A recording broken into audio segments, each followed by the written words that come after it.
In this video, we are going to see how we can pay for the services that we have purchased or how we can make any payments to the pending bills in QuickBooks. Let's see. So on 18 January, it says paid Mr. Anthony by check of Standard Chartered Bank. Who is Mr. Anthony? In the last transaction, we have booked a packing charges against this. So we have booked a bill of 4,500, out of which we are paying on the same date 3,000 to Mr. Anthony. So this is a partial payment. I'll go to QuickBooks and click on Add New at the top. And under the vendor section, I'll just click on Pay Bills. And here we just select Standard Chartered Bank. The transaction date is of 18 January. And we can find the pending bill here, Mr. Anthony. Mr. Anthony is right here at the bottom. Just click here. And as soon as we click here, it will automatically consider that we are paying the full amount. As you can see on the payment amount, it's filled with the full amount.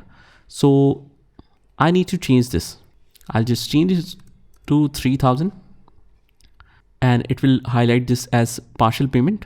And click on this arrow sign and click on save and close, or otherwise just click on save and close. And it shows that the bill is marked as paid. Sometimes there is a problem with the date. What you can do is just uncheck this and it should show you the resetted date. And after that, just select the date again and then select the transaction and it should be okay. After that, if we want to check this transaction, what I can do is just click on the reports here and we can check the transaction journal manually. In the section of For My Accountant, I'll just click on journal here, just specify the date. And this is the transaction of 18th, paid Mr. Anthony by check. So Standard Chartered Bank balance is reducing its credit and accounts payable is also reducing because the liability is being settled, it's debit. So that's how we can deal with the payment for any kind of bills in QuickBooks. Just try this by yourself and I'll see you in the next one.